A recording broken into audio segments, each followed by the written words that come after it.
36 89 89, 55 36 89 89 y un LADA sin costo 01800 505 26 88.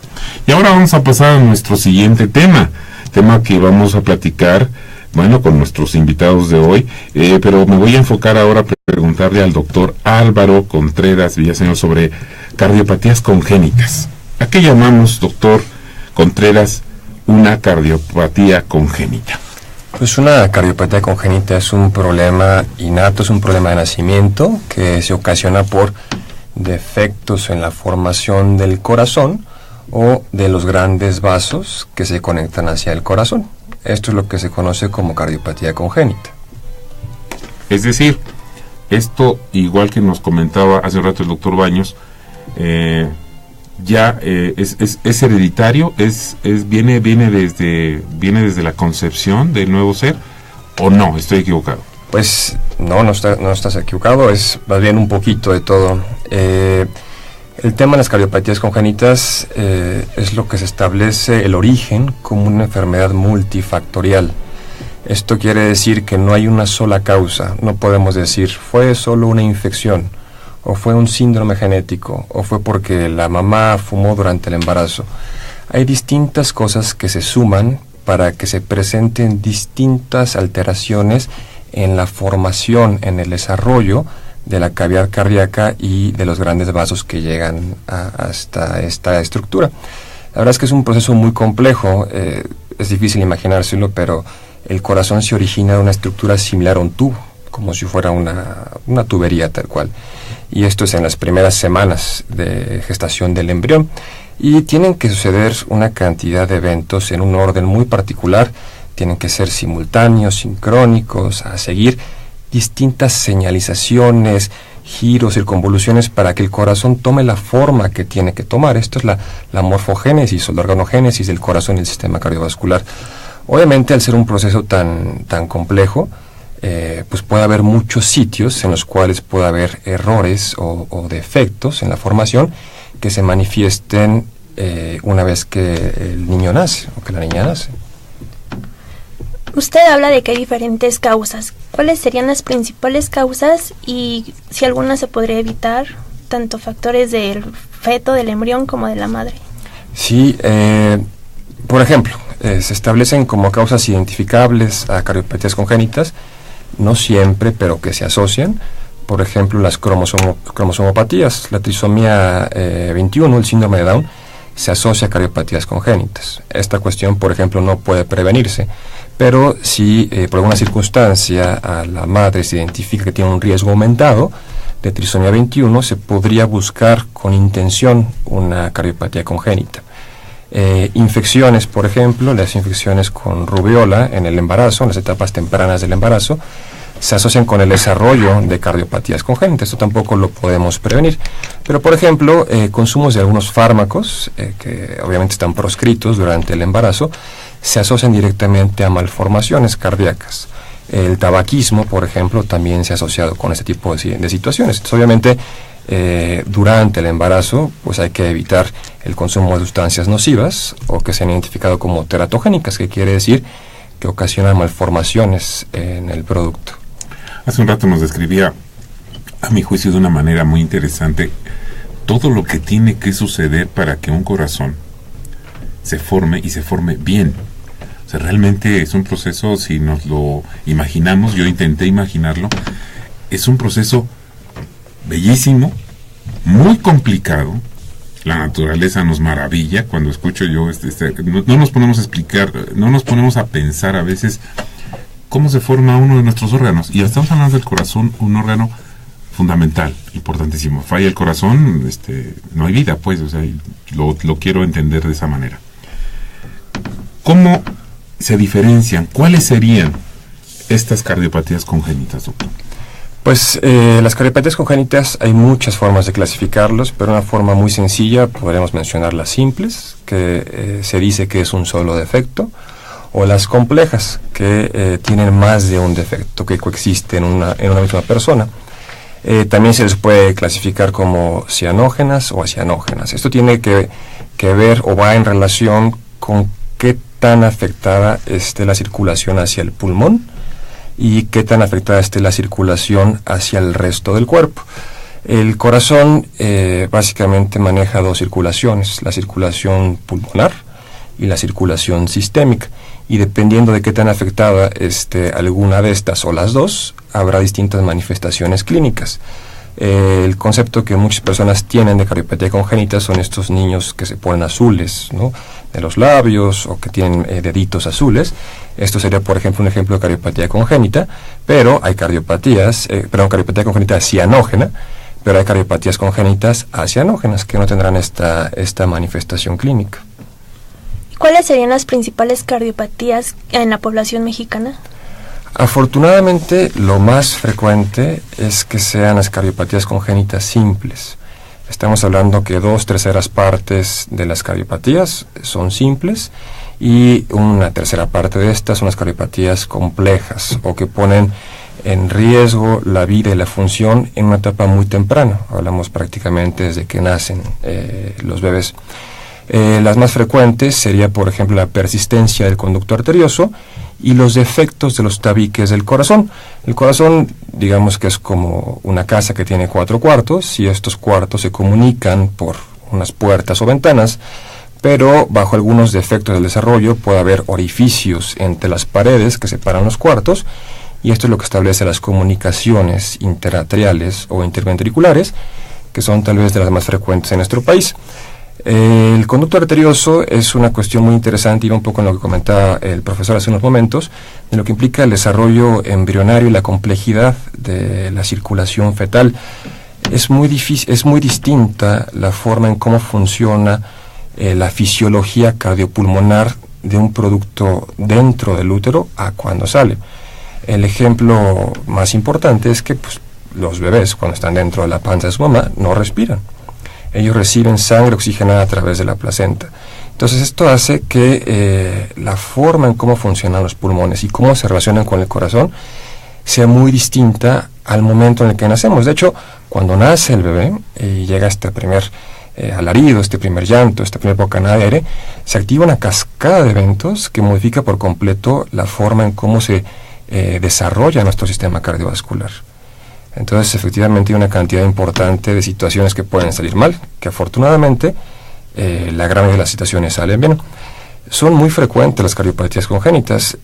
No se sabe muy bien, las referencias estadísticas más exactas en México nos ponen cerca de 8 casos por 100,000. Hablamos de una incidencia, una prevalencia cerca del 1%. Todavía no la pasamos de una forma clara, pero ahí estamos. Lo que sí es evidente es que las cardiopatías congénitas son la malformación congénita más frecuente en los recién nacidos. Es más frecuente que haya problemas del corazón, que haya problemas del estómago, por ejemplo, o del intestino. Y esto ha cobrado una importancia que todavía no alcanzamos a manejar de una forma adecuada por los avances que ha habido en la ciencia en los últimos 20, 30 años.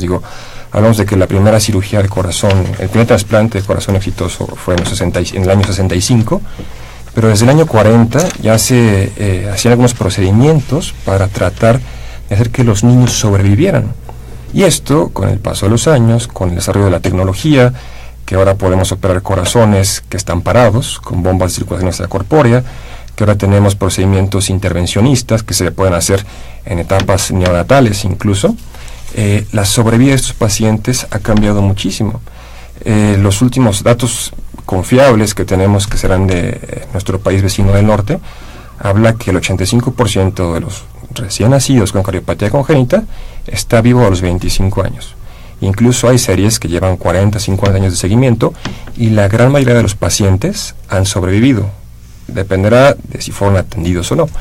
Pero esto nos cambia por completo el panorama de la enfermedad, porque lo que antes se entendía como un problema exclusivo de los niños, ahora se ha convertido en un problema del adulto. Y la verdad es que nos hemos tardado un poco en cuanto al aspecto de la atención de estos pacientes. De hecho, la especialidad de cardiopatía congénita del adulto es de muy reciente creación, y todavía hoy en día estamos descubriendo cosas. La verdad es que es muy interesante participar en este tema, porque es una de las pocas ramas de la cardiología que básicamente todo lo que se está haciendo es nuevo. y se parte de un buen principio. Tenemos unas estadísticas de sobrevida muy grandes y además tenemos una posibilidad muy alta de curación en la gran mayoría de los pacientes. Voy a reiterarles nuestros teléfonos. Si usted tiene alguna pregunta, alguna sugerencia, algún comentario respecto a los temas que estamos tratando el día de hoy, de cáncer infantil y cardiopatías congénitas, le suplico que nos llame y haga su pregunta. Los teléfonos son el 55 36 89 89 y el 01800 505 26 88. Y les recordamos que también estamos transmitiendo en vivo desde la página de la Facultad de Medicina. Vamos a continuar con nuestro tema.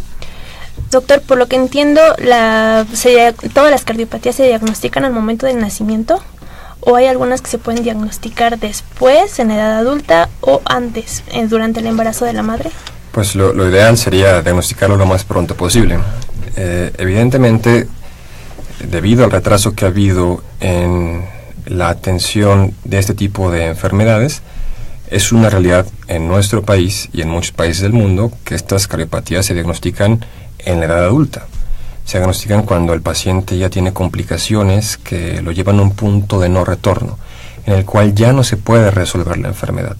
Lo ideal de las cardiopatías congénitas sería detectarlas por lo menos al nacimiento y, si se puede, que se pudieran detectar desde antes.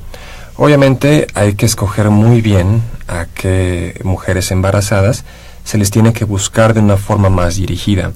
Hay de estos factores de riesgo multifactoriales, estas muchas cosas que se asocian con las enfermedades congénitas del corazón, algunas que aumentan el riesgo de una forma importante. Por ejemplo, las mujeres diabéticas que se embarazan, que en nuestro país no es algo para nada infrecuente, tiene un riesgo mayor al 3% de desarrollar una cardiopatía congénita, los productos de estas mujeres.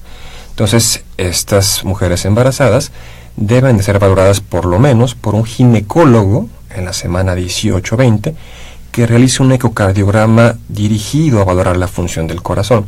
Evidentemente el ginecólogo no es un cardiólogo, pero cada vez hay más en nuestro país ginecólogos con entrenamiento en ultrasonido estructural para establecer diagnóstico de enfermedades en etapas tempranas. Cuando si hay alguna sospecha que el ginecólogo dice algo no está bien aquí, veo algo que no me queda claro o no es concluyente, el paciente o la paciente debe ser idealmente referida a un cardiólogo pediatra que sea especialista en ecocardiografía fetal. Hay pocos en nuestro país, pero cada vez hay más. Como les digo, este es un campo nuevo de la medicina. Entonces, de aquí se abre un panorama de opciones pues muy importante, porque cuando se identifican cardiopatías congénitas en la etapa fetal, in útero, en algunas circunstancias muy particulares se pueden realizar intervenciones para mejorar la sobrevida de estos pacientes. Esto nuevamente es una rama de la medicina o de la intervención que está en desarrollo, ¿no? Y seguramente en los próximos años veremos cosas muy interesantes en ese aspecto, pero por lo menos nos puede preparar. Podemos con esto saber, esta mujer que está embarazada tiene un producto que tiene una cardiopatía congénita de alto riesgo, por lo cual es importante que nazca en un centro con capacidad de atención multidisciplinaria. Esta mujer a lo mejor no es conveniente que tenga un parto comunitario, sino que sea atendido en un hospital de alta especialidad y que se vayan tomando resoluciones para poder resolver la cardiopatía del bebé. No todas las cardiopatías congénitas se curan, pero muchas sí. Partimos, por ejemplo, estos defectos que les comento, que son muy comunes, la persistencia del conducto arterioso o la comunicación entre las cavidades del corazón. Hoy en día, la gran mayoría de los casos se resuelve de una forma muy sencilla, incluso sin cirugía. Los cardiólogos que hacemos intervencionismo podemos resolver este tipo de patología sin tener que recurrir a la cirugía. Y ese es un campo también que está en desarrollo, cada vez se pueden hacer más intervenciones en ese aspecto. Algunas cardiopatías serán muy complejas y requerirán de algún tipo de cirugía especializada que pudiera ser curatoria para el paciente, pero si no es curatoria, nos pudiera dar una mucho mejor expectativa y calidad de vida para el paciente. Nuestros teléfonos 55 36 89 89 y el lado sin costo 01800 505 26 88. Tenemos algunos minutos para que usted haga sus preguntas y que los médicos que nos acompañan el día de hoy puedan responderle. Doctor, me resultó completamente interesante lo que nos estaba comentando respecto a la ecocardiografía. que se me hace fascinante, y sobre todo en un feto, en un ser que todavía, en un nonato, ¿verdad? Platíquenos un poco más cómo es este procedimiento. Más o menos puedo entender que es a través de un ultrasonido, déjeme pensar, un aparato que puede ir reflejando, pero llega a puntos específicos de la cavidad del corazón de ese neonato. ¿Cuánto se tarda? ¿Cómo es? ¿Cuál es el resultado? ¿Qué se mira en este ecocardiograma? Un ecocardiograma es un ultrasonido, ¿no? Como muchos conocerán, para la vesícula o para alguna otra cuestión, pero es un desarrollo tecnológico, una derivación tecnológica dirigida específicamente para el corazón. Esto se hace de una forma no invasiva, así como se hacen los ultrasonidos para revisar al bebé de una forma normal. Se hace, digamos, desde fuera de la mamá, a través de la pancita, por fuera de la pancita, con un dispositivo especial. Es una sonda especial para ecocardiografía. Y aquí, más importante aún que el aparato, es tener al operador con el expertise para poder llevarlo a cabo. Como les comentaba, hay pocos en nuestro país, es muy reciente esto. Son cardiólogos, pediatras, que tuvieron una formación particular en ecocardiografía y después en ecocardiografía fetal. Y esto nos permite, por ejemplo, establecer si el corazón está bien, digamos, si está bien o si está al revés, o si nada más está al revés de una parte, o si las conexiones que tienen que tener, si los vasos que tienen que llegar al corazón están en su posición normal, o falta una, o hay dos, o están compartidas. Hay muchas variedades de la cardiopatía congénita. Hay cosas que suenan increíbles. Por ejemplo, hablamos de que todos para vivir necesitamos 4 cavidades, 2 arriba y 2 abajo, 2 a la derecha y 2 a la izquierda, pero hay niños que nacen con 2 o con 1, y no puede entender uno de una forma muy sencilla cómo es que pueden sobrevivir estos pacientes. Pero bajo ciertas circunstancias, bajo ciertos procedimientos, esto se logra paliar de alguna forma. Qué interesante y qué complejo, ¿no? Qué difícil de entenderlo. Habla de que una persona, un ser humano, podría o ha podido, por su experiencia, vivir incluso con una sola cavidad cuando tenemos 4, cuando lo normal es que haya 4. Así es. Y esto obviamente pues tendrá complicaciones muy importantes en las etapas inmediatas de recién nacido, a menos que se instituya algún tratamiento paliativo. Y de ahí viene también una de las cosas importantes del por qué no sabemos con precisión qué tan frecuente es esta enfermedad. O se atribuye una cantidad importante de las pérdidas espontáneas, de los abortos espontáneos, a malformaciones muy complejas cardíacas que hicieron inviable el producto, y entonces el cuerpo lo lleva a un aborto. De manera espontánea. De manera espontánea. Natural. De manera espontánea. No solo es para el corazón. Hay malformaciones que son incompatibles con la vida en el desarrollo de los bebés, que pues desemboca en un aborto en etapas tempranas, ¿no? Obviamente, si esto se incluyera en las estadísticas de la incidencia, la prevalencia de esta enfermedad, seguramente tendríamos números mucho más altos. Comprendo. Vamos a reiterarles, nos quedan 10 minutos en el programa, vamos a darle salida a las preguntas que ya han llegado, pero les reitero, todavía es tiempo de poderlos escuchar, de poder hacer, sacar al aire sus preguntas. Y les reitero, nuestras vías telefónicas son el 55 36 89 89, el 01800 505 26 88. Doctor, entiendo que estas cirugías algunas veces se hacen in útero, dentro de la mamá, y otras cuando nace el bebé, otras en edad adulta. ¿Podría mencionar cuál es el pronóstico o en qué momento es más recomendable operando dependiendo de la cardiopatía congénita que padezca? Claro. Hay, por ejemplo, los procedimientos que se hacen in útero, obviamente son procedimientos de alto riesgo, que se destinan exclusivamente para patologías congénitas que se determina serán incompatibles con la vida o de muy alto riesgo al nacimiento del producto. Habitualmente, cuando nacen los bebés, si es que la situación clínica lo permite, se trata de darle tiempo al bebé. Los bebés, como todos sabemos, crecen muy rápido, se desarrollan, adquieren defensas, se coloniza la piel de bacterias normales, etcétera, etcétera. Entonces, mientras, digamos, dentro de lo razonable, y obviamente con el juicio clínico, sobre todo el cirujano, mientras más se retrase la cirugía es mejor para el producto, porque pesa más, se recupera más, tolera mejor la cirugía. Es poco frecuente que sean inmediatamente al nacimiento, más no sería extraordinario, ¿ok? Cardiopatías congénitas muy complejas habitualmente se hacen digamos como a la semana, cerca de este tiempo. Dependiendo de la cirugía que se vaya a planear, porque puede ser una cirugía en etapas, no es una y se acabó, sino que primero es una fístula, que es digamos una medida correctiva temporal, después crece el niño y después se desmantela la fístula y se establece otro tipo de tratamiento. Pudiera ser distintas etapas de la vida. Como les comentaba, hay pacientes adultos que no sabían que estaban enfermos y a los 40 años de edad se les diagnostica una cardiopatía congénita. Y pudiera tener la suerte este paciente de que en ese momento está en etapa de corrección quirúrgica. Entonces se operará de corazón a los 40 años para corregirle un problema del nacimiento. Y aquí viene otra de las complejidades de esta enfermedad, porque en etapas del recién nacido, pues es solo el corazón. Pero cuando hablamos de adultos, son adultos que ya tienen o hipertensión, o diabetes, o fuman, o cualquier circunstancia que vuelve mucho más complejo el tratamiento de estos pacientes. ¿Y cuál podría ser la característica general de estas cardiopatías que se diagnostican en adultos? Digamos, pueden dar una cantidad enorme de síntomas, esto desde etapas muy tempranas hasta adultos.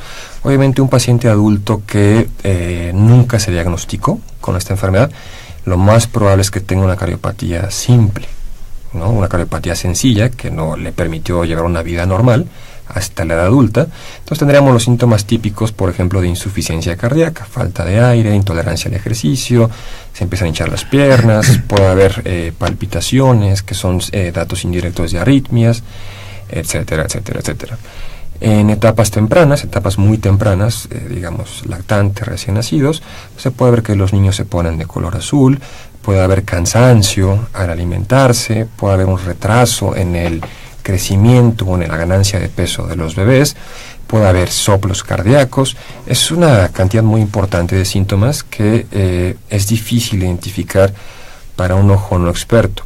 Aquí tal vez la parte más importante, al igual lo que se comentaba con el tema de cáncer infantil, es la consulta de niño sano, ¿no? Que es una parte muy importante que tenemos que desarrollar en nuestra sociedad. Los niños tienen que ir al pediatra de forma regular, no porque estén enfermos, sino porque necesitan ver que efectivamente el proceso de desarrollo sea normal. Entonces un pediatra estará entrenado para identificar estos datos tempranos de alerta, y si el pediatra lo considera, pues podrá decir, ¿sabes qué? Este niño, esta niña necesita ser valorado por un cardiólogo, por ejemplo. Doctor, algo que no le hayamos preguntado, que quisiera platicarnos, expresarnos, alguna reflexión que quiera hacer para ir cerrando el tema. Ahora vamos a dar salida a las preguntas de nuestro auditorio, pero alguna reflexión o algún detalle que se nos haya quedado en el tintero. Pues básicamente creo que el corazón siempre tiene una carga muy importante para todos, ¿no? Históricamente lo ubicamos como el centro de las emociones, ¿no? Muchas cosas, ¿no? Obviamente en el contexto de un niño cobra una importancia muy importante, estamos en el corazón de un niño. Entonces, creo que el punto más importante de todo esto es que las cardiopatías, en la gran mayoría de los casos, cuando se identifican en etapas tempranas de la vida, pueden ser curadas. Entonces, creo que todos tenemos una responsabilidad como adultos, tengamos hijos o no tengamos hijos, de estar al cuidado de estos niños, ¿no? Entonces, todos los que sean padres, por favor, lleven a su niño al pediatra, ¿no? Consulta de niño sano, no consulta de niño enfermo. Y de ahí, si lo hacemos de una forma ordenada, estoy seguro que podremos salvar muchas vidas. Qué importante lo que nos dice. Bien, vamos a dar salida a las preguntas de nuestro auditorio. Agradecemos de antemano que se haya comunicado con nosotros, y todavía tenemos un par de minutos para recibir sus llamadas. Si usted desea hacer una pregunta, todavía es tiempo. 55 36 89 89, el 01800 505 26 88. El señor Andrés Tafoya, las madres, dice, los moretones en brazos y piernas sin traumas previos son exclusivos de la leucemia o no? ¿Se puede presentar en otras enfermedades? No son exclusivos de la leucemia, se pueden presentar en algunas otras enfermedades hematológicas que pueden ser de etiología benigna, y de igual forma algunos otros tipos de cáncer que pueden infiltrar la médula ósea, que es donde se producen las células de la sangre. Cuando se filtra esta médula pueden presentar también moretones, pero se van a ir acompañados de otros síntomas. Agradecemos a la señora Claudia Martínez y su pregunta es, doctor, también para usted, las madres, ¿cómo podemos detectar los primeros síntomas de cáncer en nuestros hijos? Lo más importante es, como se ha mencionado, no automedicarse y acudir a valoración de forma temprana. Por ejemplo, muchas veces se considera que el dolor de huesos en un niño preescolar es normal, pero realmente hay un dolor que sea normal. Entonces, cualquier dato de alarma de fiebres, dolor, crecimientos de ganglios, abultamientos, hay que acudir de forma temprana a valoración por un médico y nunca automedicar como en todas las otras enfermedades. La señora Beatriz Medina manda felicitaciones a los médicos por su brillante exposición, porque les parece que son excelentes, y nos invita a continuar con la renovación del programa. Muchas gracias. También agradecemos a la señora María del Pilar, que nos pregunta, ¿por qué no existe una especialidad para adolescentes y el pediatra los atiende? En cuanto a la valoración del adolescente, el pediatra tiene que atender hasta los 18 años. En algunas instituciones esto puede cambiar a los 16 años. Y si estamos hablando específicamente del cáncer, está en desarrollo una nueva especialidad que sea dedicada al cáncer en adolescente y adulto joven, que iría desde los 15 años hasta los 34 años de edad, por la misma complejidad que presenta este grupo etario. Doctor, yo quiero hacer una pregunta un poquito más de carácter personal, debido a justamente al tema que está usted tratando. ¿Cómo se enamora uno de estudiar una especialidad como la suya, en donde va a tratar justamente una parte muy sensible de nuestra sociedad? Hablo de cualquier país, en este caso pues, hablamos del nuestro, pero hablo de cualquier país. ¿Cómo llegar a entender o a querer estudiar esta especialidad para tratar cáncer en niños? Claro, es una especialidad muy difícil, muchas dentro de las ramas de la pediatría yo creo que es de la más complicada, porque es ver el sufrimiento de un niño, y no solo del niño sino de la familia. Pero realmente hay mucha satisfacción en uno como médico cuando logra curar a este tipo de pacientes, y realmente eso es lo que te motiva a seguir estudiando, ¿no? A hacer esta especialidad y estar en contacto con los niños, porque el niño oncológico, el niño con cáncer, es un paciente muy especial, es un paciente que realmente está lleno de vida, que quiere luchar por vivir, y eso te contagia a ti como médico para brindarle el mejor tratamiento, ¿no? Para tener un beneficio para ellos. Pues gracias, doctor. Yo le doy las gracias. La señora Rosalía Rodríguez Robles les felicita, es una radioescucha de hace varios años, y pregunta, ¿las cardiopatías congénitas pueden presentarse en cualquier edad? Sí, sin duda alguna. Digo, las tenemos todos desde el nacimiento, pero pueden desarrollarse o manifestarse clínicamente en una etapa avanzada de la vida, digamos 50, 60 años incluso. Por este lado, el licenciado Áviles pregunta que qué piensa hacer la Secretaría de Salud para detener o prevenir en los niños y adultos el uso indiscriminado de celulares, que se cree es un factor de riesgo para padecer cáncer. Realmente hay una controversia en cuanto a la utilización del uso de celulares. Algunos mencionan que hay un incremento en la presentación de tumores del sistema nervioso central, pero yo creo que no es únicamente el uso de celulares. Hay muchos factores en el ambiente que estamos ahorita teniendo, que hemos visto que ha habido un incremento en la incidencia del cáncer, no solo en México, sino a nivel mundial, comparando con años previos. Entonces realmente hay muchos factores que atacar, y no solamente estigmatizar una sola cosa, ¿no? Sino que hay que hacer otras campañas.